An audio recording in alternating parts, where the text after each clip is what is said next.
Welcome to Scoli Sleep Stories. Before we begin, take a moment to get comfortable. Let the day soften around you, and settle in for a calm documentary made for curious minds. If these stories help you rest, learn, or simply enjoy a quieter part of the day, please consider liking this episode and subscribing to the channel. Now, when you are ready, let us begin. Chapter 1: A Quiet Approach to the Bay of Naples. In the pale light of morning, the Bay of Naples opens like a wide blue bowl beneath the sky. The water is calm near the shore, touched here and there by small ripples, and farther out by the faint white lines of sails. Along the edge of the bay, low hills rise gently from the sea. Their slopes hold olive trees, vineyards, gardens, and pale stone buildings, warmed by the sun. This is Campania, a region of southern Italy long known for its generous land. In ancient times, travelers praised its fields and orchards, its seaside towns, its villas, and its busy routes of trade. The air could carry many scents at once: salt from the sea, dust from the roads, fruit from market baskets, crushed herbs from the hillsides, and the dry sweetness of sun-warmed earth. If we imagine arriving by boat, slowly crossing the bay in the first light, the coast comes forward little by little. There's Neapolis, the city that would become Naples. There are other settlements along the shore and nearby: Herculaneum, close to the base of the mountain, Aplantis with its villas, Stabiae farther along the coast, and Misenum across the water, where Rome kept an important naval fleet. Misenum was a harbor of ships and sailors, a watchful place at the edge of the Roman Sea. Pompeii itself did not stand directly on the bay. It lay a little inland, near the mouth of the Sarno River, where land and water routes met. The river was useful for movement and trade, and the roads connected the city to the coast, to farms, and to other towns of Campania. Goods could pass through Pompeii from the countryside toward the sea, and from the sea toward the interior. Wine, oil, grain, fish sauce, pottery, cloth, and many smaller items moved along these paths, carried by carts, animals, boats, and human hands. From a distance, Pompeii might first appear as a cluster of walls and roofs set among fields. Beyond it, rising quietly in the background, stood Vesuvius. Today we know Vesuvius as a volcano, but in the ancient landscape it was also a mountain, broad, green in places, blue-gray in morning haze, and seemingly still. Its slopes and the land around it helped make the region fertile. Vines could be trained in rows, orchards could be planted, and farms could flourish in the dark, rich soil. Before we walk inland, it is worth lingering at the edge of the bay, because Pompeii belonged to a wider world. It was not isolated. It was part of Campania's pattern of towns, harbors, farms, villas, shrines, workshops, and roads. The city looked toward Rome, but also toward the sea, toward older local traditions, and toward the many peoples who had shaped this coast over centuries. Long before Pompeii became fully Roman, the area had been influenced by different cultures. Local Italic communities, including Oscan-speaking people, lived in this region. Oscan was an ancient language used in parts of southern Italy before Latin became dominant. Greek influence arrived through colonies and trade along the coast. Etruscan influence also reached Campania from the north. Later, Samnite peoples and other Italic groups from the mountains and inland regions left their mark on Pompeii's language, customs, and buildings. So even in Roman times, Pompeii carried many layers of memory. Beneath Latin inscriptions and Roman public buildings were older ways of arranging streets, honoring gods, speaking names, and using space. A city like a shoreline is shaped by many tides. Some are made of water, and some are made of people. Pompeii became a Roman colony around 80 BC after a conflict known as the Social War. Afterward, it was reorganized under Roman authority and given the formal name Colonia Cornelia Veneria Pompeianorum.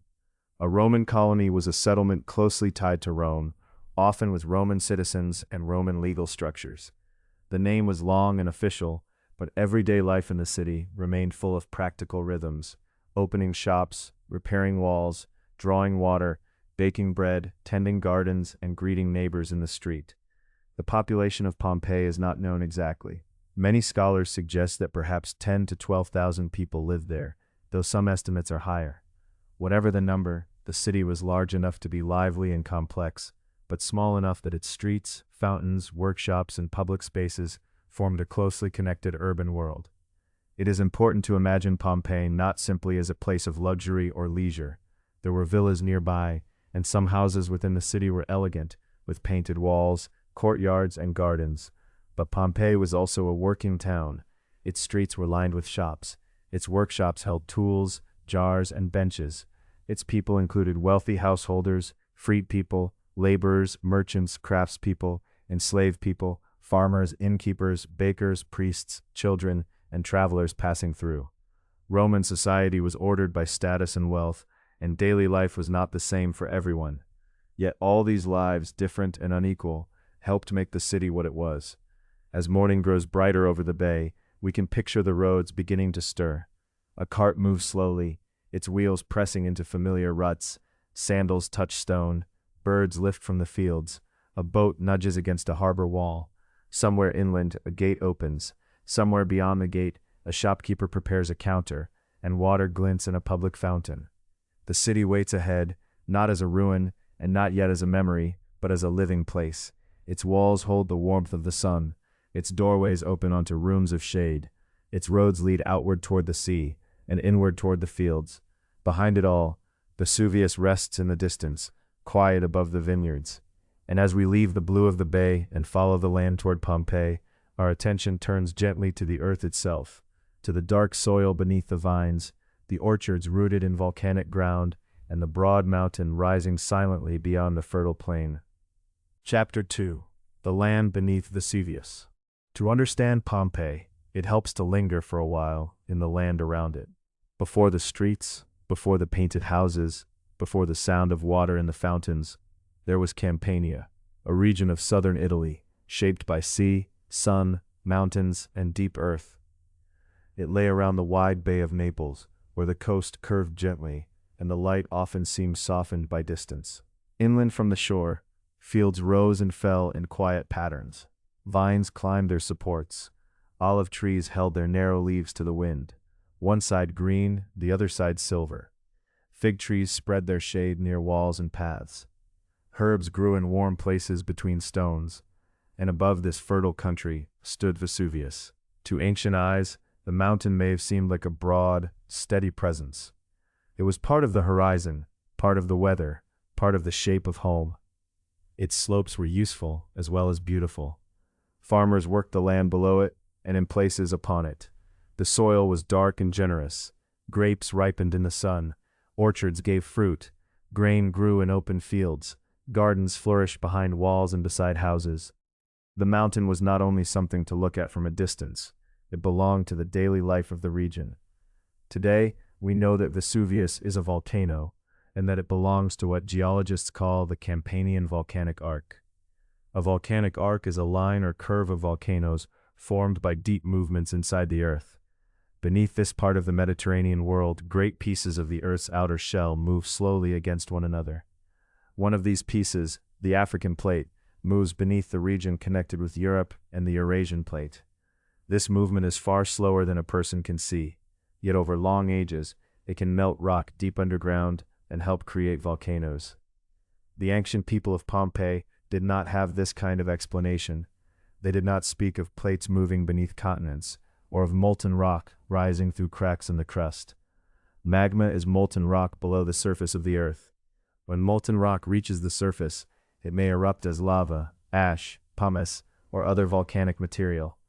But Pompeii was not later buried by lava. Its story would be shaped mainly by ash, pumice, volcanic gases, and later pyroclastic material. In the years before AD 79, the hidden workings of the mountain were not understood in modern scientific terms. Romans and their neighbors did know that the earth could tremble. They knew of earthquakes. They could notice springs changing, buildings cracking, or the ground shifting beneath them. Ancient writers sometimes reflected on such events with curiosity and unease, but their knowledge was not the knowledge of modern volcanology, the science of volcanoes. They observed signs, told stories, prayed to gods, repaired walls, and carried on. The danger of Vesuvius was not understood in the way it is understood now. Still, the mountain had a longer memory than the city. Vesuvius had erupted before AD 79, long before the final Roman generation of Pompeii walked its streets. Layers of old volcanic material lay in the land, some visible, some hidden. Over time, rain and wind broke this material down. Weathered volcanic soil can become rich in minerals, and when climate, water, and human care are favorable, such soil can support abundant farming. This was one reason people settled and remained near the mountain. The same deep forces that made Vesuvius dangerous also helped make the countryside fruitful. There is a quiet patience in such land. A vineyard does not appear in a day. Vines must be planted, trained, pruned, and tended. Their roots reach into the soil year after year. Olives also ask for time. Their trunks twist slowly, becoming strong and gnarled, while their leaves flicker pale in the breeze. Grain fields change more quickly, moving from green to gold with the season. Gardens are more intimate, shaped by hands near the house. A row of herbs, a fruit tree, a patch of vegetables, a shaded corner where water might be stored in a jar or basin. Around Pompeii, agriculture and city life were closely joined. The town was not separate from the countryside. It depended on fields, farms, vineyards, and trade routes. Amphorae, the tall two-handled jars used for storing and transporting goods, carried wine, oil, and fish sauce across roads and sea lanes. Carts moved along the roads. Workers came and went between town and field. A household in Pompeii might own land outside the walls, or depend on goods brought in by others. The smell of pressed olives, cut herbs, damp earth, and wood smoke belonged as much to the city's life as painted walls and stone streets did. The shape of Vesuvius before AD 79 was likely not exactly the shape we see today. The eruption changed the mountain. Volcanoes are not fixed sculptures. They are built and altered by repeated eruptions, collapses, and flows of material. A slope can be reshaped. A summit can be lowered, opened, or remade. To people living before the eruption, Vesuvius may have looked gentler, perhaps more like a wooded mountain than the famous volcanic cone imagined later. Its surface could be cultivated. Its lower slopes could seem calm beneath the sky. In the morning, light would touch the mountain gradually. The summit might appear blue-gray at first, then warmer as the sun rose. In clear weather, it stood with a kind of stillness, watching over the bay and the fields. Clouds sometimes gathered near it. Birds moved through the groves. In the vineyards, leaves cast small shifting shadows on the soil. Stones along paths held the warmth of the day even after evening came. It is easy, from a later time, to see only the hidden risk. But for those who lived there, the land offered food, trade, beauty, and belonging. People do not live by knowledge of danger alone. They live where water can be found, where crops can grow, where roads meet, where families inherit houses and fields, where markets open, and where the familiar outline of a mountain becomes part of memory. So Pompeii grew in the presence of Vesuvius, not as a city waiting for a single event, but as a city rooted in a rich and complicated landscape. The mountain gave no simple message. It was fertile and uncertain, generous and powerful, quiet on most days, and shaped by forces far below sight. From the dark soil beneath the vines, we can now turn back toward the town. Leaving the orchards, the olives, and the warm country paths, we come closer to Pompeii's gates. The fields soften behind us. The sound of work changes. Ahead are paved streets, worn thresholds, shaded doorways, and houses opening inward to courtyards and small gardens, where the life of the city continues in stone, water, and light. Chapter 3. Streets, Houses, and Gardens. To enter Pompeii by one of its gates was to step onto stone. The streets of the city were paved with large, dark blocks, fitted together with patient Roman practicality. They were not smooth in the way of a modern road. They rose and dipped a little, holding the memory of wheels, sandals, rain, and dust. Along many streets, the passage of carts had worn long grooves into the paving, shallow channels made by years of traffic moving between houses, shops, workshops, and gates. A person walking there might keep to the raised sidewalks on the sides, stepping down only when crossing. At some crossings, large stones stood above the road surface like low islands. These were stepping stones placed so pedestrians could pass from one side to the other, without walking through water or mud that might gather in the street. Carts can still pass between them, their wheels guided by the spaces left open. Even now, those stones give a quiet sense of movement, someone pausing, looking both ways, and crossing carefully in the bright Campanian light. The streets were narrow in many places, shaded by tall walls and doorways. Some opened toward busier corners where shop fronts faced the road. Others passed between quieter houses, their outer walls plain and close, saving their beauty for the interior. Pompeii, like many Roman towns, often turned inward. From the street, the house might seem reserved, almost silent, but through a doorway beyond the threshold, there could be color, water, painted walls, and a small piece of sky. Many houses followed patterns familiar in Roman domestic architecture, though not every home had the same arrangement. The larger houses often began with an entrance passage leading into an atrium. An atrium was a central reception space, a room where visitors might be greeted and where the household presented itself to the world. Its roof was partly open, allowing light and rain to fall into the room. Below that opening was often an impluvium, a shallow basin set into the floor to collect rainwater. The word may sound elaborate, but the idea is simple. Water from the roof gathered into a pool. On a clear day, the basin could reflect a small square of sky. On a rainy day, drops would fall from above, making soft circles on the surface. Around it, the floor might be decorated with stone, tile, or mosaic, and the walls might be painted in deep red, warm yellow, black, green, or pale panels framed by delicate borders. From the atrium, rooms opened on different sides. Some were small chambers.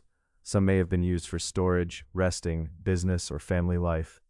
Archaeologists often suggest room uses from their shape, position, and the objects found inside, but such interpretations can change. A room is not always easy to name after 2,000 years. A lamp, a table, a chest, or a painted wall may offer a clue, but not always a complete answer. In some houses, straight ahead from the atrium was a tablinum. This was a room that often served as a kind of office or reception room, especially in houses of status. It might be the place where the head of the household received clients, managed accounts, or displayed family dignity. From there, the view could extend inward, drawing the eye from the street entrance, across the atrium, through the tablinum, and into a garden beyond. The arrangement created a calm line of sight. Doorway, water, room, leaves, light. In wealthier homes, there might be a peristyle, a garden courtyard surrounded by columns. A peristyle was more than a patch of greenery. It was a carefully shaped inner world. Columns made shaded walks. Plants grew in beds or pots. There might be a small fountain, a statue, a marble table, or painted garden scenes on the walls, so that real leaves and imagined leaves seemed to meet. A breeze could move gently through the open space. Water might sound from a basin. Birds might visit. In the middle of a busy city, the peristyle offered calm and display together. But Pompeii was not made only of grand houses. For every large residence with a spacious atrium and garden, there were more modest dwellings, smaller rooms, upper-floor apartments, and living spaces connected directly to work. Some people lived behind or above shops. Some houses contained workshops. Some rooms opened straight onto the street, with a counter or wide entrance where business could be done during the day. Roman urban life often joined household and labor closely. A family, freed person, worker, or enslaved person might move between cooking, selling, storing, repairing, and resting within a few steps. So as we walk slowly through the city, it is helpful to imagine variety. Not every doorway led to painted halls. Not every courtyard was lush. Some interiors were simple, some were crowded, some were partly repaired or altered over time. Wealth and status could be read in space, color, water, and decoration. Yet even a small room might hold an oil lamp, a shelf of utensils, a painted patch of wall, or a threshold worn smooth by daily passing. Water shaped the city in quiet ways. Pompeii was supplied through systems connected with aqueducts, which were channels built to carry water from higher ground. Public fountains stood at street corners and along routes, their basins worn by use. People came to them with jars, pausing in the sun or shade, exchanging a few words, filling what they needed for the day. Some houses had arrangements for collecting or storing water, including cisterns, which were storage tanks, and basins like the impluvium. In wealthier homes, water could be used for display as well as necessity, moving through small fountains or pools that cooled and brightened the rooms. The sound of water in Pompeii would not have been constant everywhere. but it would have been part of the city's rhythm. A trickle into a stone basin, a splash at a fountain, rain falling through an atrium roof, the faint damp scent of plaster and stone in a shaded room. The walls, too, shaped daily experience. Pompeian interiors were often painted, though preservation varies greatly from house to house. Some walls were divided into panels of rich color. Some showed architectural fantasies, as if columns, windows, and distant spaces opened beyond the plaster. Some presented gardens, birds, fruit, masks, or mythological figures. Even simple painted borders could change a room, making it feel ordered and cared for. In the dimmer hours, when lamps were lit, the colors would have softened, and the polished surfaces might have caught a small golden glow. Gardens brought another kind of beauty. In larger houses, they could include plants, statues, fountains, painted views, and shaded walks, though the exact planting differed from place to place. Some walls were painted to extend the garden beyond its real limits, with birds, trees, and blue-green spaces imagined by the artist's hand. A person standing there might hear the street only faintly, softened by walls. Leaves might move in the air. Sunlight might fall across a column, then slowly cross the paving. In these private spaces, Roman household life included both practical routines and rituals. A house might contain a lararium, a household shrine. There, families honored protective spirits associated with the home and its provisions. Such shrines remind us that domestic life was not only eating, working, and receiving guests. It also held gestures of devotion, memory, and belonging. Still, the house was never entirely separate from the city. The entrance connected it to the street. The shopfront connected it to trade. The fountain connected it to neighbors. The walls protected and displayed. The threshold marked a gentle boundary between public and private, between the sound of carts outside and the quiet reflection of sky in a basin within. If we pause in one of these houses, the city seems to breathe slowly around us. Behind us are the stone streets, grooved by wheels and crossed by stepping stones. Around us are painted walls, shaded rooms, and perhaps a small pool of rainwater holding the light. Ahead is a courtyard, where leaves stir softly and a fountain murmurs. Then, little by little, the sounds of Pompeii return from beyond the doorway. A shutter opens, a cart passes over stone. Somewhere nearby, millstones begin to turn slow and heavy. The smell of warm bread drifts into the street, and the quiet house opens again toward the working morning of the city. Chapter 4. Markets, Bread, and Daily Work. As the morning light moved higher over Pompeii, the streets became places of work. Many shops opened directly onto the stone road, with wide fronts that could be closed by wooden shutters. A passerby might walk only a few steps and see a counter, a doorway, a workshop floor, a small room behind it, and perhaps a stair leading upward to living quarters. In Pompeii, home and work were often close together. A family might live behind a shop. A craftsperson might keep tools near the entrance. A customer could pause at the threshold, exchange a few words, and continue along the street with oil, bread, fruit, or a repaired household object. The city was not only a place of painted rooms and garden courtyards. It was also a working town, with flour on the floor, soot near ovens, clay dust on hands, and the steady sound of labor repeated day after day. Among the clearest signs of this daily work are the bakeries. Archaeologists have found bakeries in Pompeii with heavy stone grain mills, ovens, and spaces where dough could be kneaded and shaped. The mills were often made from dark volcanic stone. They had broad, rounded forms. Grain was poured in from above, then crushed as the upper stone turned against the lower one. The movement would have been slow and steady. Grain became flour, and flour became dough, and dough became bread, the ordinary food that sustained many lives. Bread was a staple of the Roman diet. It could be eaten with olives, cheese, vegetables, legumes, fish, or fruit. Some loaves were simple and coarse. Others may have been finer, depending on the grain and the household's means. In the nearby town of Herculaneum, carbonized loaves of bread have been found, darkened and preserved by the heat of the eruption. Pompeii, too, preserves strong evidence of baking. Mills, ovens, counters, and the spaces of work where flour once drifted through morning air. One can imagine, gently and without needing to name a single person, the rhythm of a bakery before the day grew hot. Grain carried in sacks, millstones turning, water added, dough pressed, folded, and shaped. The oven warmed by fire, then swept clean for baking. The air would hold the scent of smoke, flour, and warm crust. On a quiet street, a bakery could be known before it was seen. Other shops offered food and drink. Archaeologists often call some of these places thermopolia, a word from Greek roots that suggests the selling of warm food. It is a useful modern term, though we cannot be sure Pompeians used it in exactly the same everyday way. These counters were not simply modern restaurants in ancient form. They belonged to a different world, with different customs, different social habits, and different kinds of service. Still, their remains are familiar in a simple way: masonry counters facing the street, with large round storage jars set into them. These jars could hold food, drink, or ingredients, and their cool clay surfaces would have felt smooth beneath the hand. At such a counter, a person might stop for a cup of wine, a simple dish, or something carried away. Some people in Pompeii had large kitchens at home. Others lived in smaller spaces where cooking was limited. For them, street-side food and drink could be part of daily life. The counters remind us that Pompeii was a city of many levels of comfort, from grand houses with painted dining rooms to modest rooms attached to shops. Markets brought together the produce of the fertile countryside. From the slopes and fields around the city came grapes, figs, olives, herbs, vegetables, and grain. Amphorae, the tall two-handled storage jars used throughout the Roman world, carried wine, olive oil, fish sauce, and other goods. Some were made nearby. Others traveled farther, moving by road, river, and sea.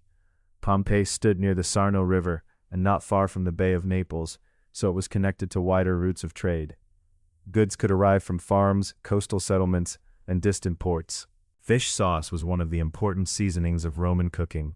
It is often called garum, though there were many varieties and qualities, from everyday sauces to more expensive kinds.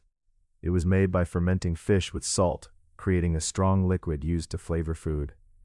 To modern ears it may sound unusual, yet in the Roman world it was common and valued.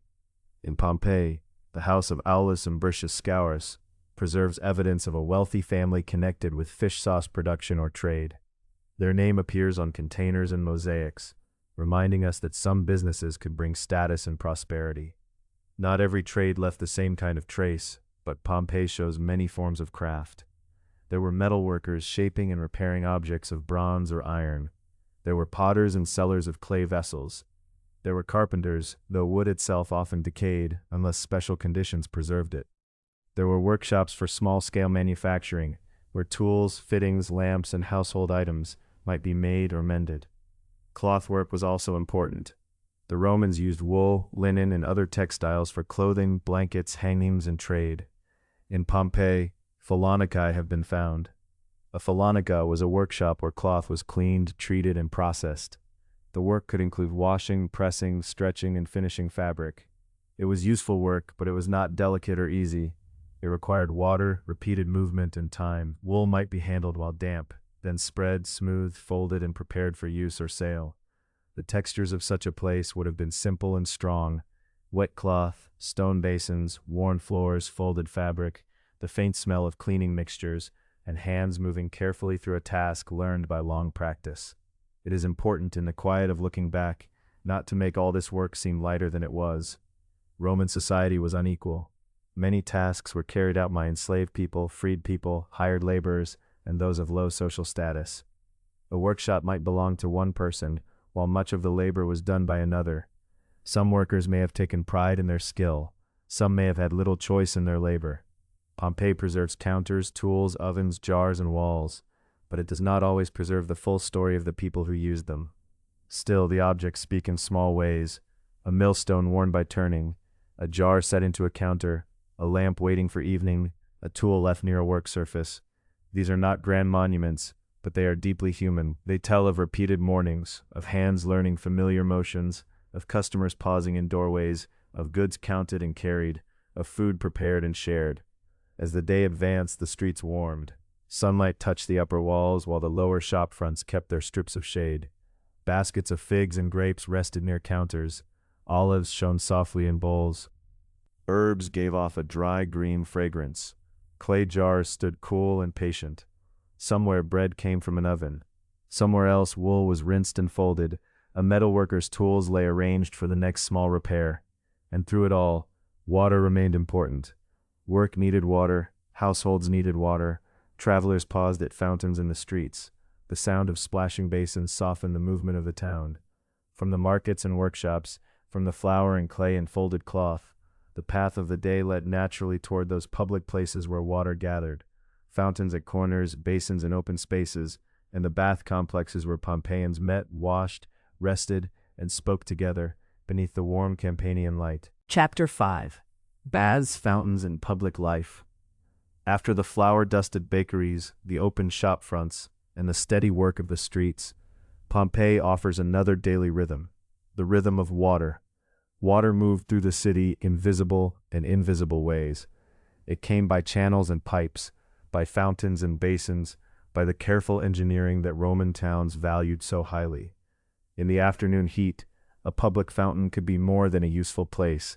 It could be a meeting point, a pause in the day, a place where a jar was filled while neighbors exchanged a few words beneath the sun. Many Pompeian fountains stood at street corners or along busy routes. Their stone basins were worn by use. Water splashed softly from spouts, sometimes carved in the shapes of animals or faces.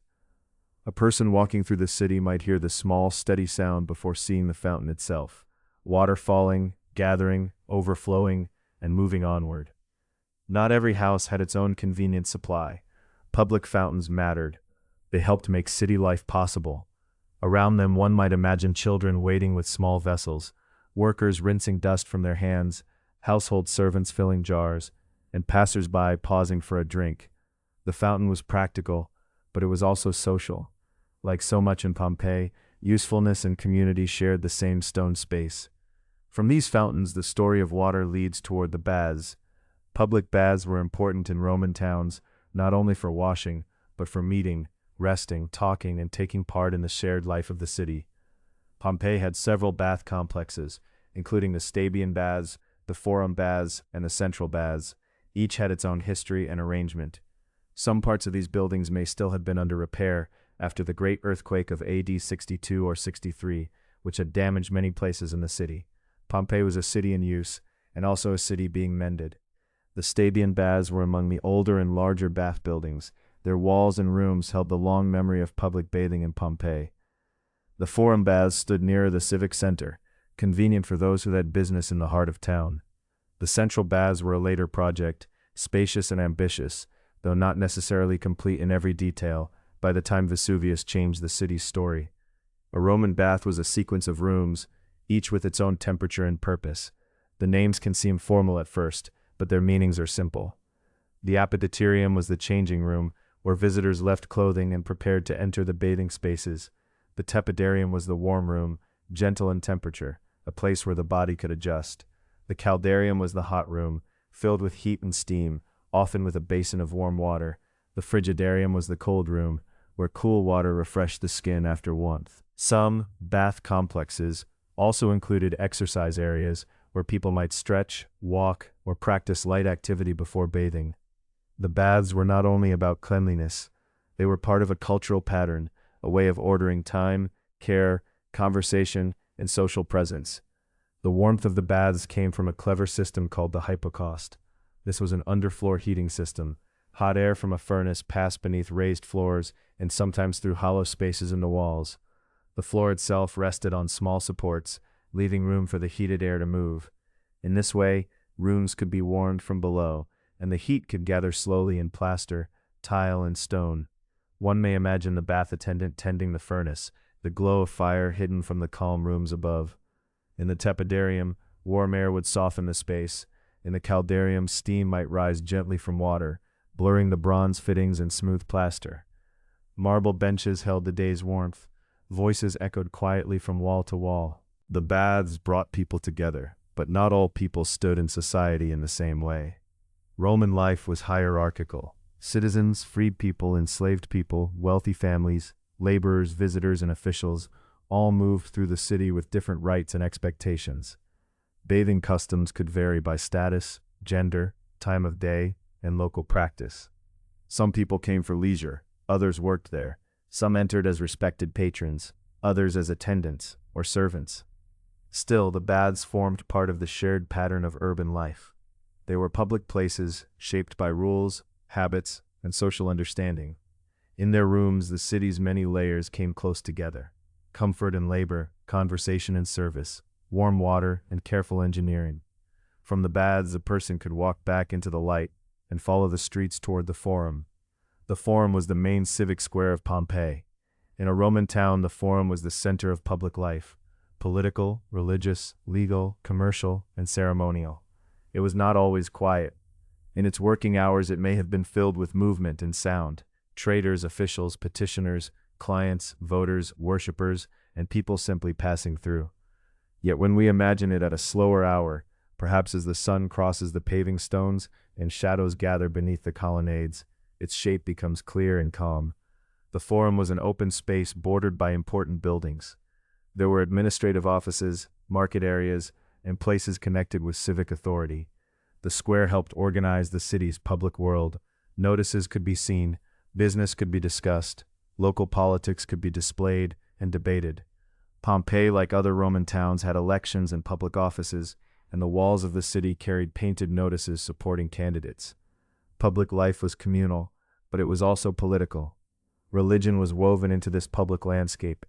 Pompeii had temples and sacred spaces connected with several deities. Apollo had a long presence in the city, and the temple of Apollo stood near the Forum.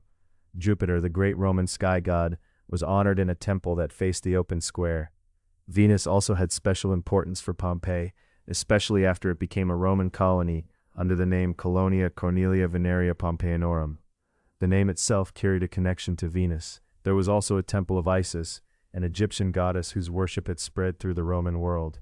Her sanctuary shows how Roman religion could include many traditions, brought together by travel, trade, and devotion. To modern eyes, these temples may appear as ruins of columns and platforms, pale stone under the Campanian sky, but in Pompeii's living years, they were places of ritual, offering, procession, and civic identity. Religion did not belong only to private belief. It was part of public order, family life, community memory, and the rhythm of festivals. Around the Forum, the city gathered itself. Sunlight moved across paving stones. Murmured voices passed beneath colonnades. A vendor might wait near a shaded edge. An official might cross the square with attendants. Someone might stop before a temple, while another read a notice painted on a wall. The bay lay not far away, and beyond the roofs, Vesuvius rose in the distance, broad and quiet. Pompeii's public places remind us that an ancient city was not only a collection of houses. It was a network of shared spaces. Fountains made water available. Baths offered warmth, cleansing, and conversation. The Forum gave shape to civic life. Temples connected the visible city with the divine world its people honored. And yet, these places also remind us to look gently and carefully. The same stones held different meanings for different people. For some, the Forum was a place of influence. For others, it was a place of work. For some, the baths offered ease. For others, they meant tending fires, carrying towels, cleaning rooms, or serving those of higher status. Pompeii's beauty and order existed alongside inequality, obligation, and labor. As the afternoon softens, we may leave the open square and follow a quieter street. The sound of a fountain fades behind us. The warmth of the baths lingers in memory.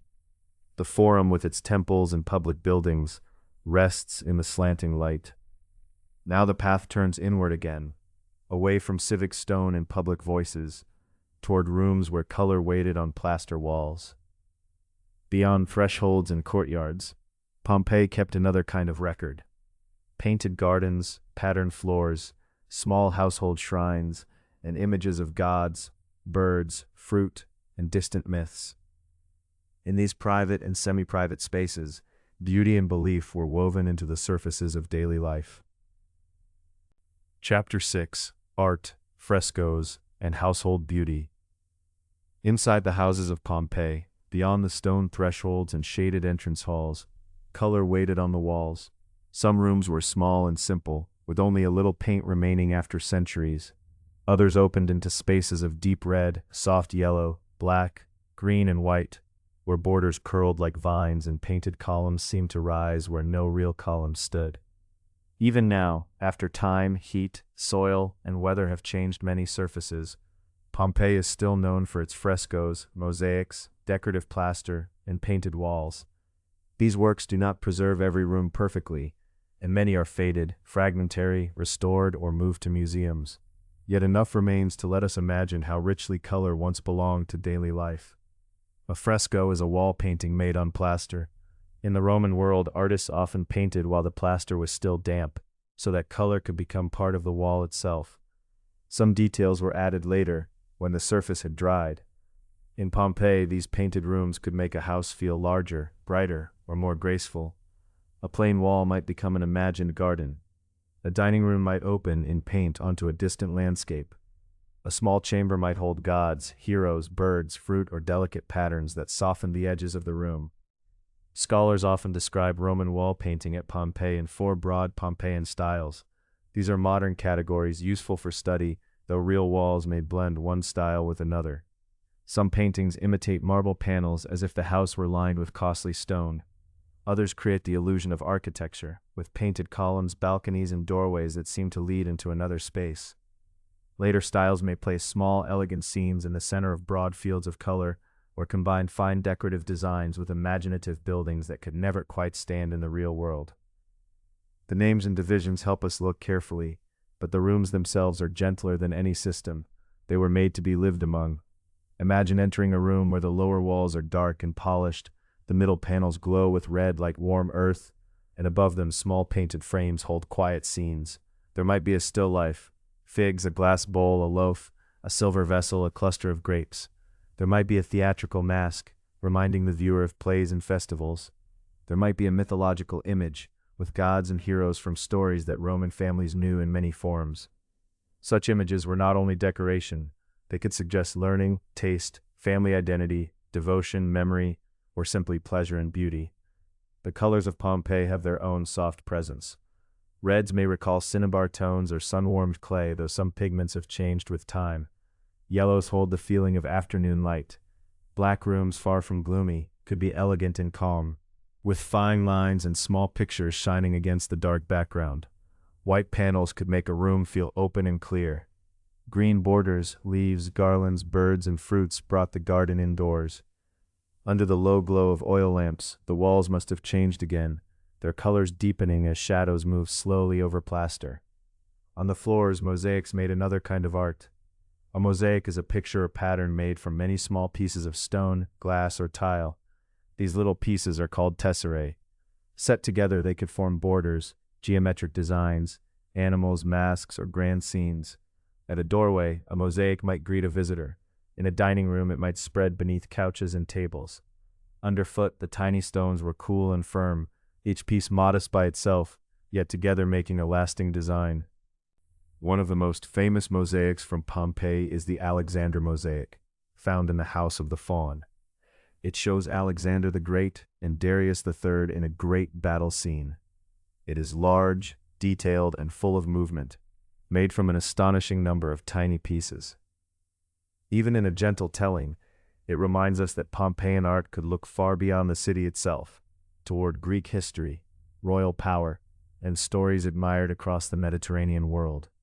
Yet not all beauty in Pompeii was grand. Some of the most restful images are painted gardens. In houses such as the House of the Golden Bracelet and other domestic spaces, walls were painted with birds, shrubs, fountains, fruit trees, trellises, and soft green views. These garden paintings could make an enclosed courtyard feel wider, as if nature continued beyond the wall. A person sitting there might see real leaves moving in the air and painted leaves holding still beside them. The garden became both actual and imagined. Water in a basin, birdsong overhead, and painted branches that never lost their fruit. Just outside Pompeii stands the Villa of the Mysteries, known for its large frescoes in deep red rooms.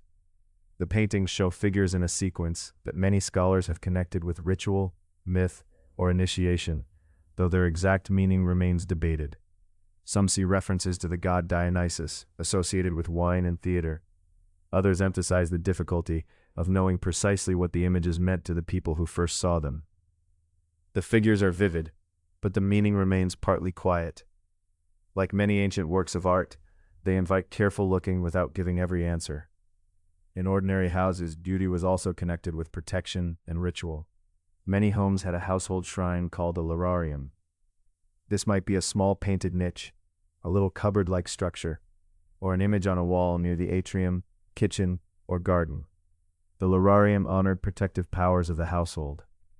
The lares were guardian spirits, often imagined as watching over the home and family. The penates were linked with the household stores and provisions, the food and supplies that sustained daily life. The genius was the protective spirit of the household head, or family line. At these shrines, families might offer small gifts, prayers, incense, wine, or food. Domestic religion was woven into the pattern of ordinary days. Painted lararia often show graceful figures, snakes, altars, garlands, and offerings. To modern eyes, they are art. To the people of Pompeii, they were also part of living practice. A shrine near the corner of a room could hold memory, gratitude, hope, and continuity. In the morning, someone might pause there before the work of the day. In the evening, lamplight might rest on the painted spirits and the small altar below. The house was not only a building of stone and plaster. It was a place of relationships, with family, guests, workers, ancestors, gods, and household guardians. The art of Pompeii also reminds us that Roman society was varied. Wealthy homes could commission elaborate scenes, marble-like walls, fine mosaics, and painted gardens. More modest spaces might have simpler decoration, or none that survives clearly. Workshops and shops could be attached to homes, and rooms changed use over time. Some paintings were made by skilled artists. Others were more ordinary, practical, or quickly finished. The preserved city shows not a single taste, but many levels of means and choice. Time has touched all of it. Heat from the eruption, chemical changes in pigments, exposure after excavation, early restoration, and modern conservation have all shaped what we see today. Some colors are not exactly as they were. Some walls are missing sections. Some paintings were removed for safekeeping. Others remain in place, held carefully by conservation work, still vulnerable to air, rain, sunlight, and the passing years. And yet, in the quiet of Pompeii, color still lingers. A painted bird rests on a branch. A border of leaves runs along a wall. A small mosaic pattern waits at a threshold. A god, a hero, a mask, a bowl of fruit, a garden that is both real and imagined. All of these remain as traces of how people shaped their surroundings with meaning and delight. Beyond the painted rooms, beyond the courtyards and household shrines, the roofs of Pompeii once met the open sky. And beyond those roofs, steady and blue-gray in the distance, stood the mountain. For many years it was part of the familiar horizon, quiet above the vineyards and streets. In the next part of the story, the view widens outward, from the colors of the houses to the slopes of Vesuvius, and to the years before the city was covered. Chapter 7.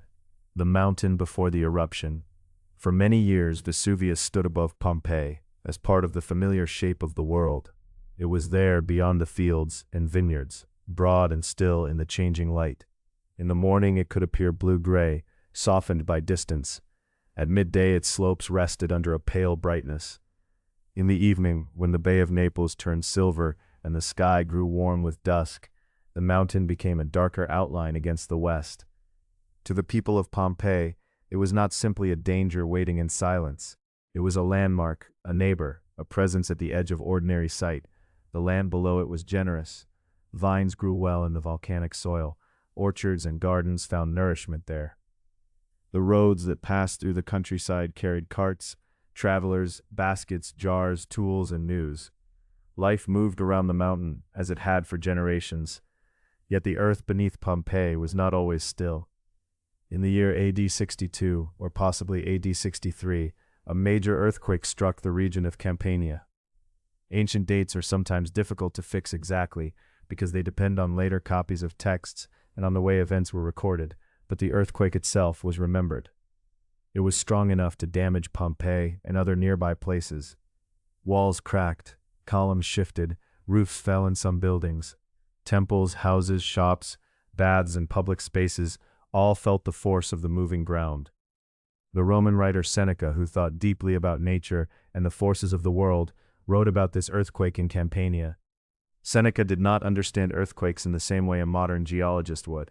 He lived long before the science of plate movement, volcano monitoring, and seismology, the study of earthquakes, but he observed, questioned, and tried to explain. His writing reminds us that ancient people were not careless observers. They noticed the earth's changes. They wondered about them.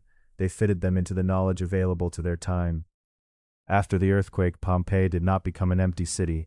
People stayed. They repaired. They adapted. In the years that followed, the streets must have held many signs of rebuilding.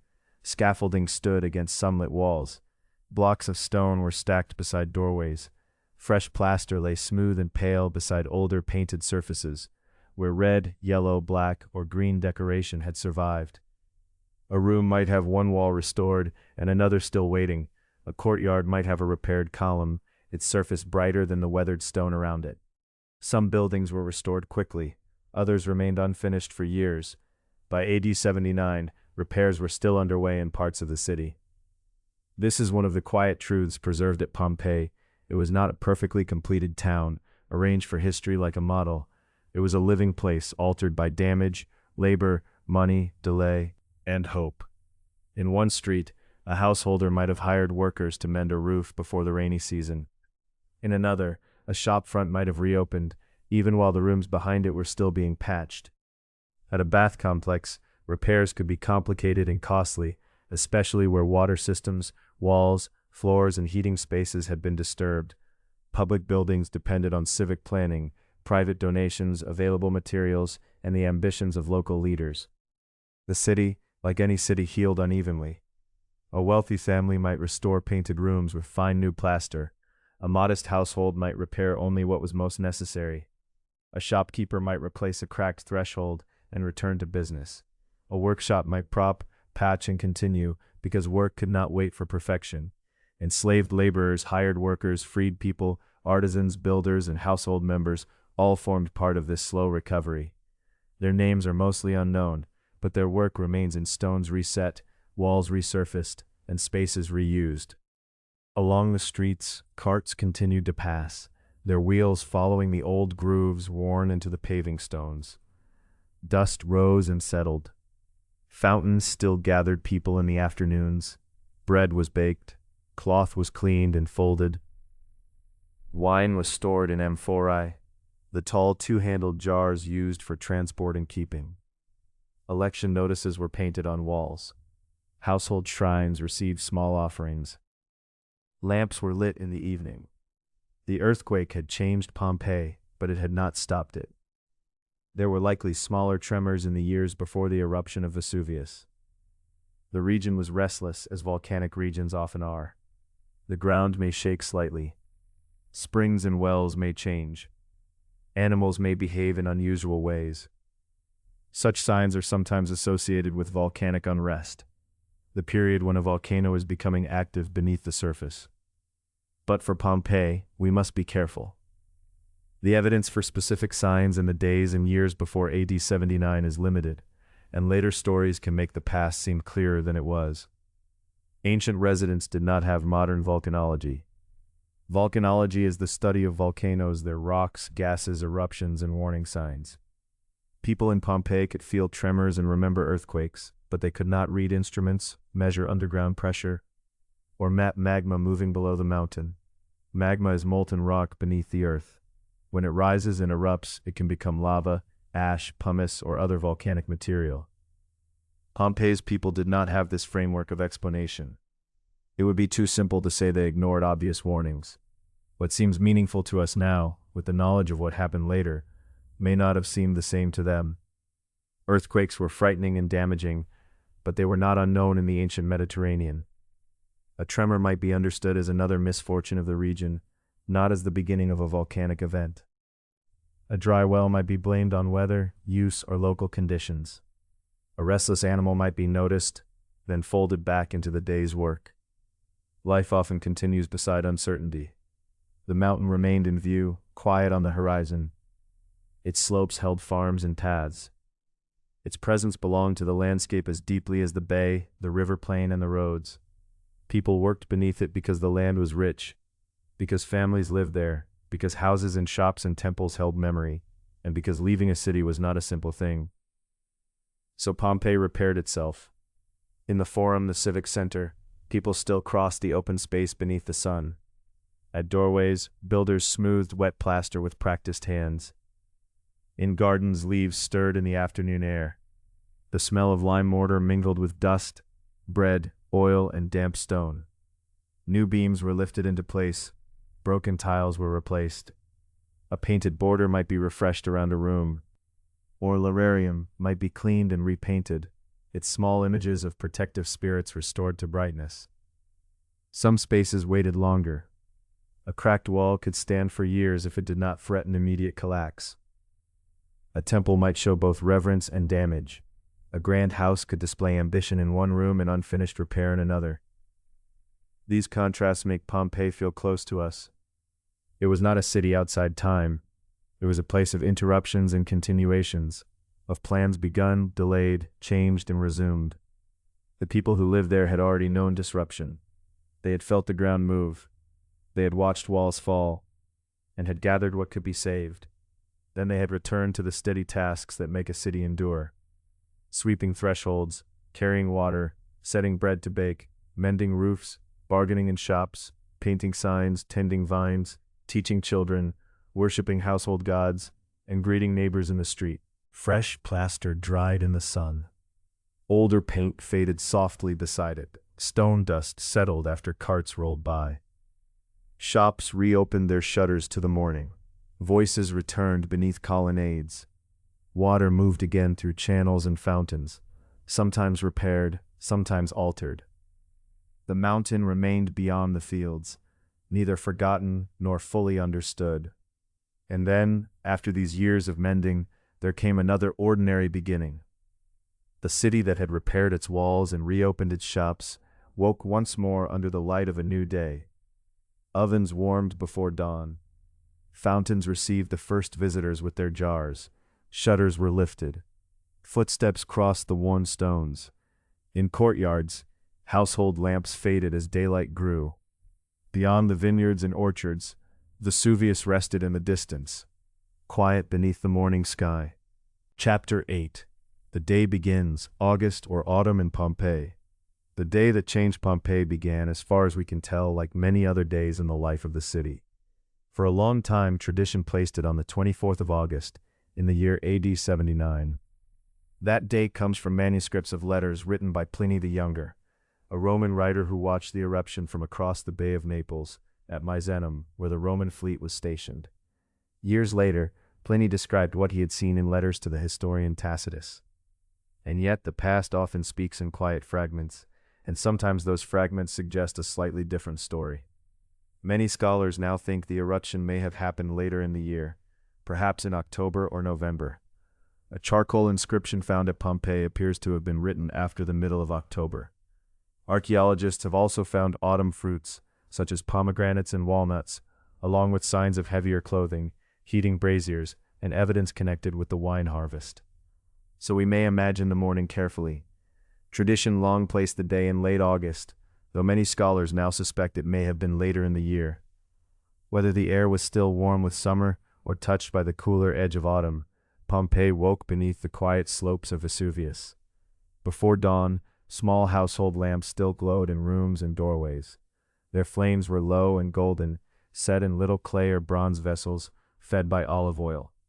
In some houses, a servant or family member might move softly through the atrium, the central hall of the home, where the shallow rainwater basin, the impluvium, reflected the last darkness of night.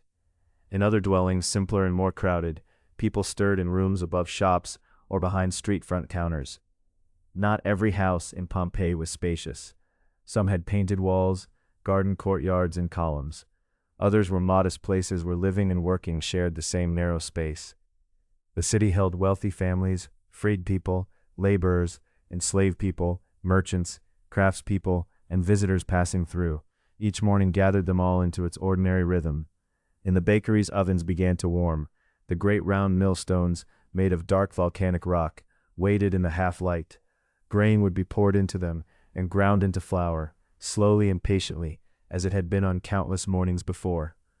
Flour dust might rise in pale clouds near the kneading tables. The smell of bread, once the ovens grew hot enough, would drift into the street and mingle with wood smoke, damp stone, and the faint salt of the sea breeze coming inland from the bay. Along the streets, shutters opened. Many shops in Pompeii faced directly onto the road, their wide openings connecting work with public life. A potter might arrange clay vessels. A seller of fruit might set out figs, grapes, or perhaps, if the season was autumn, pomegranates with their thick red skins and walnuts in their rough shells. At a fruit and drink counter, what modern scholars often call a thermopolium, large storage jars were set into a counter of masonry. These places were not restaurants in the modern sense, but they offered prepared food and drink to people who worked nearby or had little cooking space of their own. At the fountains, water sounded softly against stone. Pompeii's public fountains were gathering places as well as sources of water. People came with jars and vessels, pausing in the coolness of morning. The water had traveled through Roman engineering, through channels and pipes linked to aqueduct systems, and then out into the neighborhoods. At a fountain corner, news might be exchanged, greetings offered, a child watched, a jar balanced carefully for the walk home. The stone streets held the marks of many years. Cartwheels had worn grooves into the paving. Raised stepping stones helped pedestrians cross when water or refuse ran along the road. Sandals moved over smooth, uneven surfaces. A mule might pass slowly, a cart might creak. Voices rose and fell in the measured way of a town beginning its work. Near the Forum, the main civic square, the first movements of public life would gather. The Forum was a place of temples, markets, offices, and announcements. Election notices were painted on walls in Pompeii, recommending candidates for local office. Such notices remind us that the city was not only a place of houses and gardens, but also of ambition, persuasion, and civic order. Roman public life could be formal and hierarchical. It belonged more easily to some people than to others, yet its traces were written everywhere, on plaster and stone, in careful letters and casual marks. In private houses, morning rituals might begin at a household shrine, called a lararium. These shrines honored protective spirits of the home, including the lares, guardians of the household. A small offering, a gesture, or a few quiet words could connect the work of the day with the family's traditions. Nearby, painted walls held colors of red, yellow, black, and green. Some rooms opened toward gardens, where leaves stirred in the mild air, and fountains, in wealthier homes, made a delicate sound. Beyond the city walls, the countryside also began its day. Vineyards and orchards spread across the fertile land. The soil around Vesuvius, made rich by ancient volcanic material broken down over time, supported grapes, olives, fruit trees, and gardens. If the eruption came in autumn, the grape harvest may already have been part of the season's work, with baskets, presses, and amphorae, the two-handled storage jars waiting for wine. If one followed the older August tradition, the fields would have held a different summer brightness. In either case, the land was generous, and people had long trusted it. Vesuvius stood above it all. To Pompeians, the mountain was part of the familiar horizon. Its slopes were quiet in the morning light, blue-gray at a distance, softened by haze. Ancient people knew earthquakes and tremors in Campania. Many remembered or had heard about the great earthquake of AD 62 or 63, which had damaged buildings throughout the region. Repairs were still visible in Pompeii, new plaster beside old frescoes, scaffolding near walls, stones set aside for rebuilding. But people did not understand volcanoes as modern geology understands them. They could observe signs in nature, but they could not read the deep movements beneath the mountain with scientific certainty. Across the bay at Misenum, Pliny the Younger was also beginning an ordinary day. The bay between Misenum and Pompeii lay broad and shining, with towns along its edges, Herculaneum, Stabiae, Oplontis, and others. Boats moved on the water. The morning sky opened over the coast. The exact hour when the eruption began is still studied. Scholars reconstruct the sequence from Pliny's written account and from the layers of volcanic material left behind in the earth. Geology, the study of the earth and its rocks, preserves a different kind of memory from writing. Ash, pumice, and hardened deposits form layers, and each layer can speak quietly of what happened before and after. So the morning remains partly known and partly hidden. We should not imagine that we can follow every person or every household with certainty. We can only place ourselves gently among plausible scenes: bread ovens warming, shop shutters opening, water jars filling, wool folded, clay handled, fruit arranged, lamps fading as daylight grew. And then at some point, ordinary attention began to turn toward the mountain. Above Vesuvius, something was rising into the sky. At first it was distant, a shape where no such shape had been before. From across the bay, Pliny would later compare it to a pine tree, tall and branching at the top. Within Pompeii, people may have paused in streets, courtyards, and doorways, looking up from the familiar work of the day toward the quiet mountain where the morning had begun to change. Chapter 9. Ashfall and Silence. The day changed slowly at first. Above Vesuvius, where the mountain had stood for generations as part of the familiar horizon, a column began to rise. It was not a plume of ordinary smoke from a hearth or field fire. It climbed higher and higher, widening as it reached the upper air, until it took on the shape that Pliny the Younger would later compare to a pine tree, a tall trunk lifting upward and spreading outward at the top. Because of his written account, this kind of eruption is now called a Plinian eruption. The word means a powerful volcanic eruption in which ash, gas, and fragments of rock are carried high into the atmosphere in a towering column. Pliny watched from across the Bay of Naples at Misenum, where the Roman fleet was stationed. From that distance, he saw the strange cloud rising over the land, pale and dark by turns, shaped by force, wind, and height. Within the column were many things from deep within the mountain: volcanic gases, fine ash, and pieces of light, frothy stone called pumice. Pumice is full of tiny air holes, so some pieces are surprisingly light, even though they come from molten rock. As the eruption column rose and spread, the wind carried much of this material toward Pompeii. At first, the change in the city may have seemed almost unreal. The daylight dimmed, not suddenly, but gradually, as the cloud thickened overhead. The familiar brightness of the streets softened into an uneasy dusk. Roof tiles, courtyards, fountains, painted walls, and stone thresholds all received the first falling grains. Ash began to settle. It may be tempting to imagine ash like soft gray snow, and in appearance it can seem that way from a distance. But volcanic ash is not gentle snow. It is made of tiny, sharp fragments of rock and glass. It gathers weight as it falls. It covers surfaces, enters doorways, and dulls the colors of the world beneath it. Then came the pumice, tapping on roofs, courtyards, and paving stones. Small stones fell in a steady shower. Some were pale, some darker, depending on the material thrown from the volcano at different moments. They gathered in streets and against walls. They filled open spaces. They collected in the atriums of houses, in the basins where rainwater had once reflected the sky, and in gardens where leaves and painted columns had stood in the afternoon light. The eruption did not bury Pompeii in a single instant. It unfolded over many hours, in phases that modern geologists have studied through the layers left behind. The first long phase brought falling pumice and ash. Layer upon layer came down, changing the level of the ground, covering steps, narrowing doorways, and making the streets harder to pass. Many residents likely left during these earlier hours, while roads and gates were still possible to reach. Some may have gone toward the countryside, some toward the coast, some to relatives or estates beyond the city. Others remained. Some may have hoped the fall would lessen. Some may have sheltered indoors. Some may have been unable to leave because of age, duty, illness, status, confusion, or circumstance. The evidence cannot tell every story. It offers traces, not complete voices. As the pumice deepened, buildings began to carry more weight than they were made to bear. Roofs in some places were stressed by the accumulating load. Tiles, beams, and upper rooms could give way beneath the growing layers.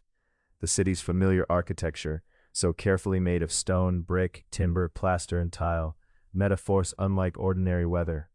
Not everywhere failed in the same way, and not all buildings shared the same fate. But throughout Pompeii, the falling materials slowly changed the shape of the city. Streets filled until stepping stones were no longer raised above the surface, but part of a buried pattern. Doorways became low openings, then vanished. Counters in shops, painted house fronts, and fountain basins disappeared beneath pale and gray deposits. The Forum, once a place of voices, business, civic life, and ritual, became quiet under the continuing fall. Temples, workshops, taverns, bakeries, and homes were drawn into the same still covering. Across the bay and along the coast, other places were experiencing the eruption differently.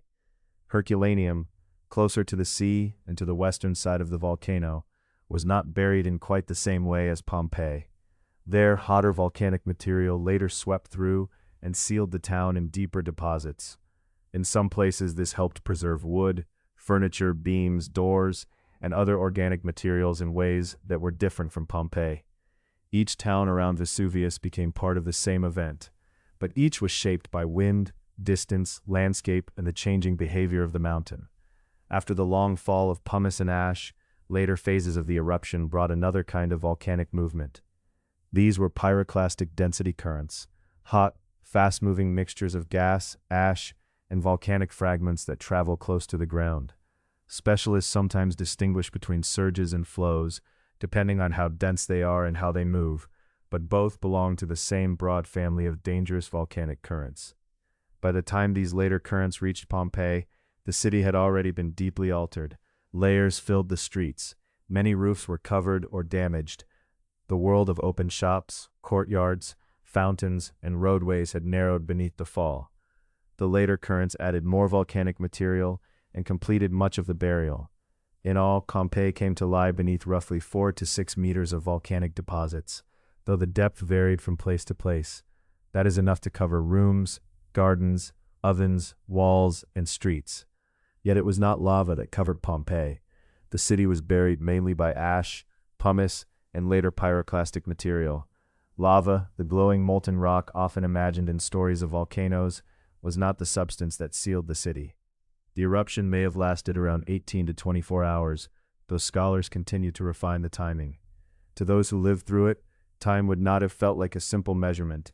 It would have been marked by falling stones, darkened air, blocked paths, waiting, leaving, sheltering, and the steady transformation of the known city into something hidden. At last, the falling ceased. The mountain, reshaped by its own force, stood above a changed landscape. Pompeii's roofs were hidden. Its streets were filled. Its fountains no longer caught the afternoon light. Gardens, thresholds, painted rooms, bakeries, shrines, and workshops lay beneath a deep cover of volcanic earth. The city had not vanished from history, but it had passed out of ordinary sight. Where sandals had crossed worn stones, there was now a pale surface. Where carts had followed grooves in the streets, ash lay still. Where water had moved from fountain to basin, silence settled. And after the hours of eruption, time began to move differently over Pompeii. No longer in market mornings or evening lamps, no longer in repairs, meals, footsteps, or voices. Now time would pass in rain and root, in soil and season, in memory growing faint, and the bay still shining nearby.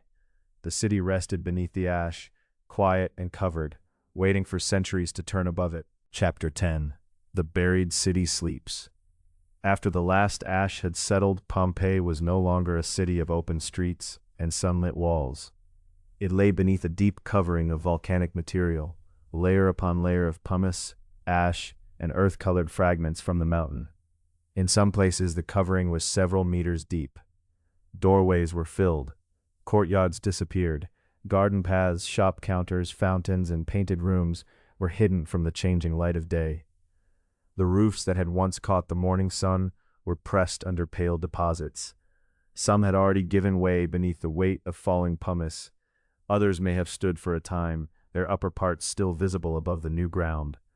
The city did not vanish in one perfect moment. Its disappearance was gradual, uneven, and altered by wind, rain, gravity, and human hands. Here and there, the highest parts of buildings may have remained in sight for a while, like quiet markers in a changed landscape. Ancient people may have returned after the eruption, looking for what could still be found. They may have dug down into houses or shops to recover marble, metal, tools, money, or family possessions. Some walls were disturbed, some objects were moved, some spaces were entered and emptied long before modern archaeology began. So Pompeii was not sealed away untouched from the year AD 79 until its rediscovery. Its sleep was not perfect stillness. It was more like a long covering, a deep quiet, with small interruptions that left their own traces. Rain came. It fell on the new surface where streets had once crossed one another. It softened the ash, settled the dust, and drew fine lines down the slopes of the buried town. The loose material compacted slowly. The sharp edges of pumice grew dull. Water found hollows and channels, then moved on. Season after season, the surface changed. Seeds arrived on the wind or in the feet of birds. Small plants took root where the ground had cooled and weathered. Grasses spread. Wildflowers came and went. Roots reached downward into the new soil, never knowing that beneath them lay a threshold, a mosaic floor, a painted wall, or a basin that had once reflected a square of sky. Over time, soil formed above Pompeii. Volcanic ash, when weathered, can become rich earth. In Campania, the same forces that had buried the city also helped make the land fertile. Rain, sun, leaves, and roots worked together with patience. The surface darkened, fields returned to the region, vines could grow again, olive trees lifted their silver leaves, orchards found their place under the open air. Above the buried streets, people farmed. They walked across land that seemed ordinary to them, land of furrows, stones, paths, and harvests.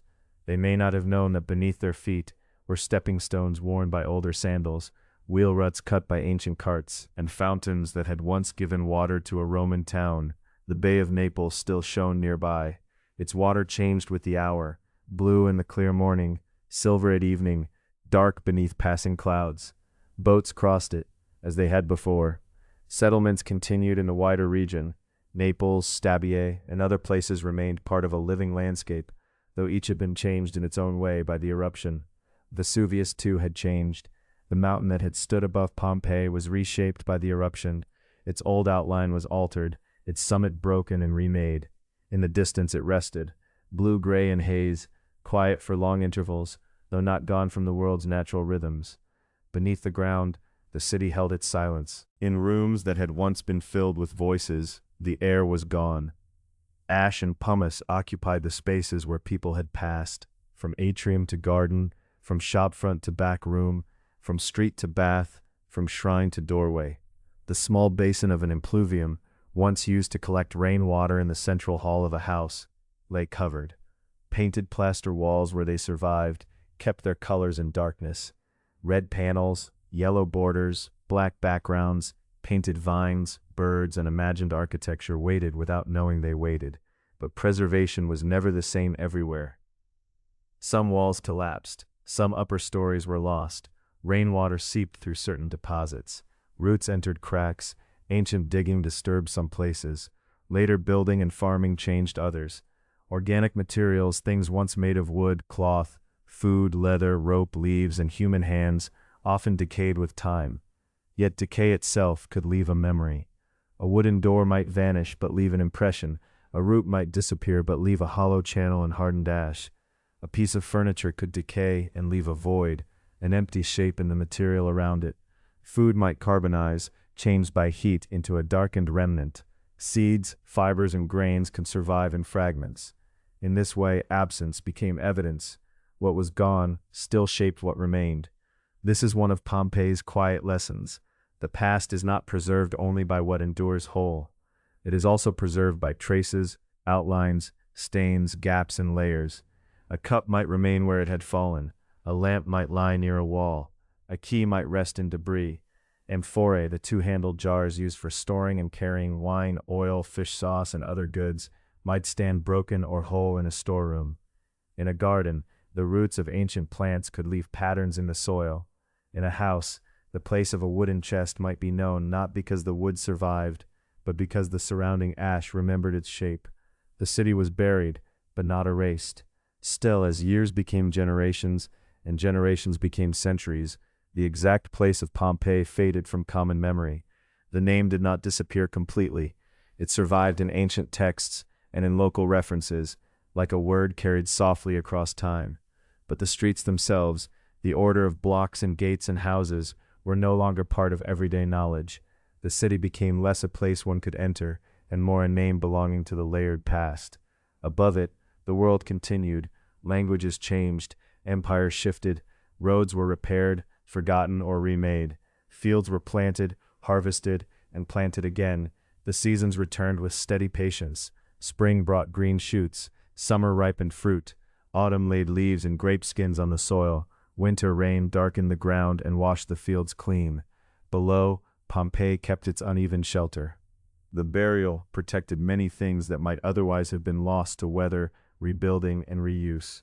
In most ancient towns, later generations built over older walls, took stones for new houses, repaired streets, replaced decorations, and changed the shape of neighborhoods. Pompeii, covered so deeply, escaped much of that ordinary transformation, yet it was not perfectly protected. Its survival was remarkable but varied from one house to another, one street to another, one layer to another. For a long time, this was enough. Earth above, city below. One might imagine a buried courtyard where a peristyle garden had once stood, its columns surrounded by packed volcanic material. Above it, perhaps vines grew in later centuries, their roots passing gently through the soil. Below it, a painted garden remained on a wall, showing leaves that no longer moved, birds that no longer called, fountains that no longer flowed, real plants above, painted plants below. In another place, a bakery lay covered, its millstones still and its oven dark. Above, grain may have grown in fields. In the Forum, the civic square where people once gathered for business, religion, and public life, silence filled the spaces between columns. Above, the wind crossed open land.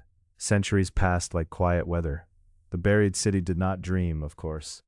Stone and plaster do not dream. Streets do not remember in the way people do. And yet, to us, Pompeii seems to have slept, because so much waited there in darkness. Not unchanged, not untouched, but held. Held by ash, held by soil, held by the slow mercy of being covered. Then, after a very long time, the silence began to loosen. A channel cut through the land. A worker's tool struck something shaped by ancient hands. A wall appeared where no one expected a wall. A painted surface, hidden from daylight for centuries, came slowly back into view. The earth had protected the city for ages. Now, grain by grain, it would begin to give Pompeii back. Chapter 11. Rediscovery and Archaeology. For many centuries, Pompeii remained beneath its covering of volcanic earth. Above it, the seasons continued their quiet turning. Rain softened the ground. Roots moved through the soil. Farmers worked the land without always knowing what lay below their fields.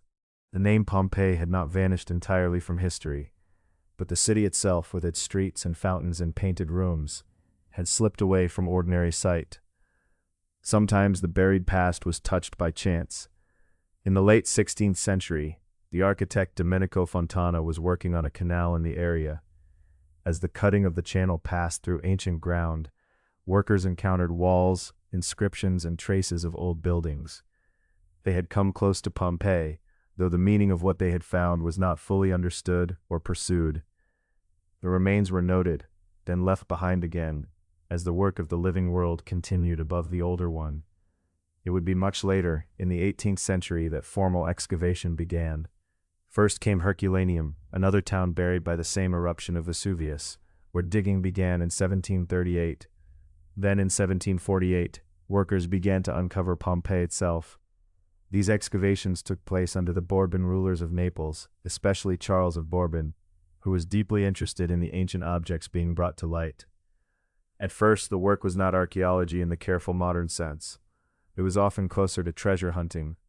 Tunnels were opened, walls were broken through, and statues, bronzes, frescoes, and fine household objects were removed for royal collections. Beautiful things were valued for their beauty, but the places where they were found were not always recorded with the detail that scholars would now wish for. A lamp might be taken from one room, a painting cut from another wall, a bronze vessel carried away from a cupboard or courtyard. Each object was precious, but when it was separated from its setting, part of its story became harder to hear. Modern archaeology depends not only on what an object is, but also on where it was found, what lay beside it, and what layer of earth held it. This surrounding information is called context. Without context, a key may still be a key, and a cup may still be a cup, but their quiet relationships to a house, a shop, or a person become less clear. Even so, the early excavations awakened great interest. Pompeii seemed to offer a doorway into the ancient Roman world. Travelers, artists, scholars, and collectors came to look at the emerging streets. Rooms closed for centuries opened again to sunlight. Painted walls appeared grain by grain beneath the soil. Doorways, courtyards, counters, fountains, and thresholds returned slowly to view. In time, the work became more systematic. One of the most important figures in this change was Giuseppe Fiorelli, who became director of the excavations in the 19th century. Fiorelli helped bring order and method to the study of Pompeii. He divided the city into regions, called regiones, and blocks, called insulae. These Latin words are still used to identify places in Pompeii today. A regio is a larger district of the city. An insula is a block within it, surrounded by streets. This system made it easier to record where discoveries were made. A house, shop, or wall painting could be described by its position in the city, rather than only by a later nickname or a vague memory. Fiorelli also encouraged more careful recording of finds, so that Pompeii could be studied as a city, not merely as a storehouse of ancient objects. He is especially remembered for developing the plaster casting method. As excavators worked through the hardened ash, they sometimes found hollow spaces. These voids had once held organic material, things made from living matter that had decayed over time. Wood, roots, cloth, and human remains could disappear, leaving only the shape of what had been there. Fiorelli's method was simple in idea, though delicate in practice. Plaster was poured into these empty cavities. When it hardened and the surrounding ash was carefully removed, an impression remained. These casts are not petrified bodies. They are not stone bodies formed by nature. They are impressions made from empty spaces left in the ash after organic material decayed. Some casts preserve the forms of human remains, and these are among the most solemn reminders of the eruption. Others preserve the shapes of wooden doors, furniture, roots, shutters, and objects that would otherwise have left little trace. In this way, archaeology recovered not only stone and bronze, but also shadows of softer things. A door that once turned on its hinge, a table that once stood in a room, roots that once grew in a garden bed. The work of excavation requires patience. One may imagine an archaeologist kneeling in dust and shade, brushing soil from the edge of a painted wall. A small trowel loosens earth little by little. A line of red plaster appears, then a border of leaves, then perhaps the curve of a painted bird or a thin black line marking the edge of an ancient panel. The discovery is quiet, almost conversational. The past does not return all at once. It answers slowly. In museum cases, the smaller objects of Pompeii rest with a particular gentleness. Lamps, cups, keys, beads, tools, scales, writing tablets, and cooking pots speak in modest voices. A bronze key suggests a door in a room. A lamp suggests evening light. A cup suggests water, wine, or a shared table. A bead suggests adornment, trade, and taste. A tool suggests labor, skill, and the repeated motions of daily work. Modern archaeology has continued to change. Today, scholars use many methods that earlier excavators did not have. Conservation science studies how ancient materials survive and how they decay. Digital mapping records buildings and finds with great precision. Stratigraphy, the study of layers in soil and deposits, helps archaeologists understand the order in which events happened. Environmental studies examine seeds, pollen, bones, shells, and soil traces to learn about diet, farming, gardens, animals, and climate. Careful restoration helps stabilize walls, roofs, paintings, and floors. Restoration does not mean making everything new again. It means protecting what remains, supporting fragile structures, and allowing the ancient fabric of the city to endure. Sometimes the best work is almost invisible. A strengthened wall, a protected roof edge, a drainage system that carries rainwater safely away. This care is necessary because excavation itself changes a site. While Pompeii was buried, much of it was protected from weather and later building. Once uncovered, it faced sunlight, wind, rain, plant roots, and the footsteps of many visitors. Frescoes that had rested in darkness were exposed to air. Masonry needed support. Gardens had to be studied and protected. Even tourism, though it brings people into contact with history, can wear down ancient surfaces if not carefully managed. For this reason, archaeology is not only discovery, it is responsibility. To uncover a room is also to take on the duty of caring for it. To remove soil from a street is to make that street vulnerable again. Each newly revealed wall asks for attention, records, shelter, and thought. In the 21st century, the Great Pompeii Project was begun to help stabilize and conserve the site. Its work has included strengthening structures, improving drainage, documenting remains, and protecting areas at risk. The project reflects a modern understanding that Pompeii is not an endless source of discoveries, but a fragile place of memory and evidence. There are still limits to what can be known. Early excavation records are incomplete by modern standards. Some artifacts were moved long ago from their original locations. Some walls have collapsed, some paintings have faded, and some interpretations have changed as new evidence appears. Pompeii teaches generously but not completely. It speaks through fragments, layers, traces, and careful comparison. Yet from those fragments, a city has reappeared. Streets once hidden under ash now receive the evening light. Doorways open onto rooms where painted colors still linger. Counters, fountains, courtyards, and thresholds show where people worked, cooked, prayed, argued, traded, and rested. The archaeologist's brush, the conservator's hand, the mapmaker's line, and the scholar's patient reading have all helped return Pompeii to human understanding. And once the streets and objects come back into view, another question rises gently. What do they tell us? Not only about the eruption, but about food and work, belief and art, politics and inequality, households and gardens, ordinary voices and ordinary days. The tools of archaeology open the door. Beyond that door lies the meaning of the city itself. Chapter 12. What Pompeii still teaches us. As the story of Pompeii draws toward its quiet close, we can return in thought to the same gentle landscape where it began. The Bay of Naples, the soft line of the coast, the roads leading inland, and Vesuvius resting in the distance. The city is no longer a busy Roman town, yet it is not silent in the deepest sense. It speaks in fragments, in painted walls and worn thresholds and water channels, in small objects once held by human hands.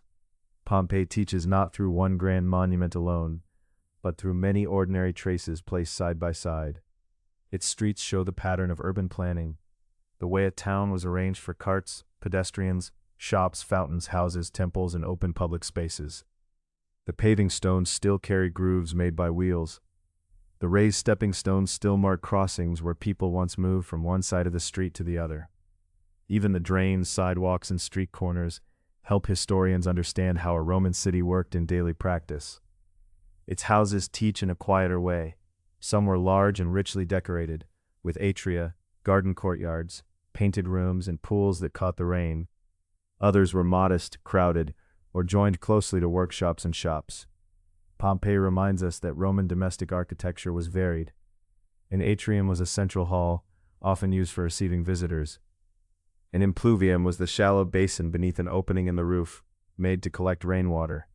A peristyle was a garden courtyard surrounded by columns, found in wealthier homes. But not every household had such spaces. Many people lived more simply, near their work, in rooms that leave fewer graceful traces.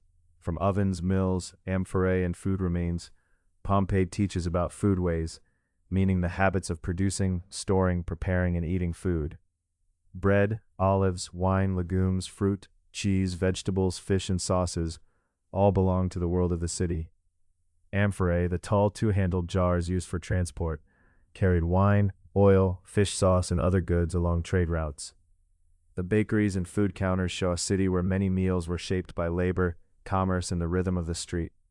Pompeii also teaches about work and trade. Behind its calm ruins were once bakers, metalworkers, potters, fullers who cleaned and processed cloth, shopkeepers, tavern workers, farmers, builders, servants, and traders. Some labor was skilled and respected. Some was hard, repetitive, and carried out by people of low status or by enslaved people. Roman society was deeply hierarchical. It included citizens, freed people, enslaved people, wealthy families, poor workers, women with varying rights and roles, and many lives lived within rules that were not equal.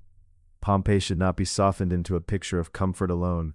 Its beauty and its inequality stood together, as they often did in the ancient world.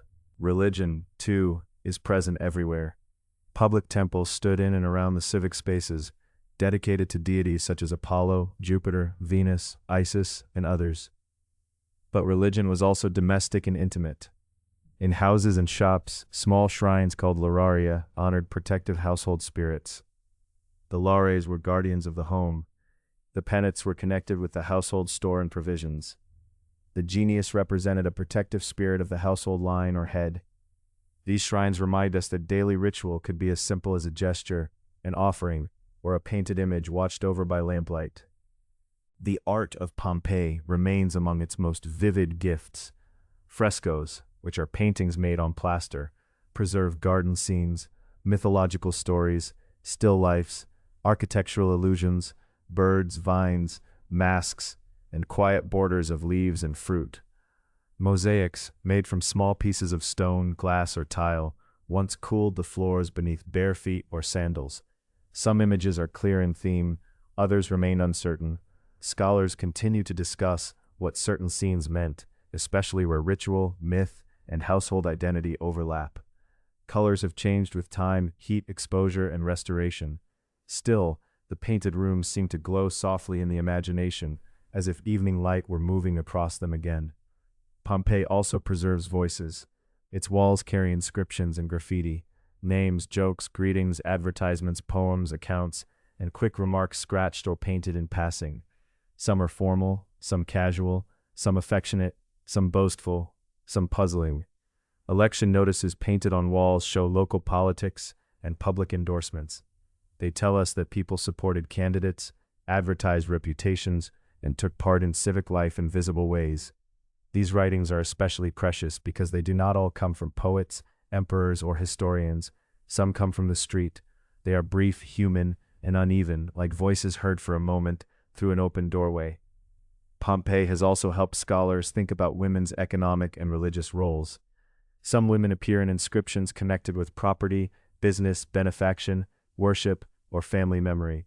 Their lives were shaped by Roman law and custom, yet the evidence shows that they could be active in the social and economic life of the city in varied ways. As with so much at Pompeii, the picture is incomplete but valuable. The city teaches about disaster and resilience as well.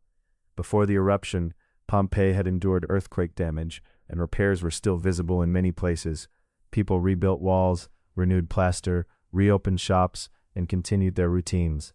After the eruption, the city became an archive of interruption. It does not tell us everything, and it should not be treated as a perfect model for all Roman life. Pompeii was one city, in one region, preserved in an exceptional and uneven way. Other towns were different. Other provinces of the Roman world had other climates, languages, customs, and histories. Even within Pompeii, preservation is not complete. Some objects were removed in antiquity, some were moved during early excavations, some walls faded after being exposed to air and rain. Some interpretations have changed as archaeologists developed better methods. Modern archaeology studies layers, materials, seeds, bones, buildings, inscriptions, pigments, and digital maps. Conservation, the work of protecting and stabilizing ancient remains, continues carefully because discovery brings responsibility. And so Pompeii remains a place of research, tourism, memory, and care.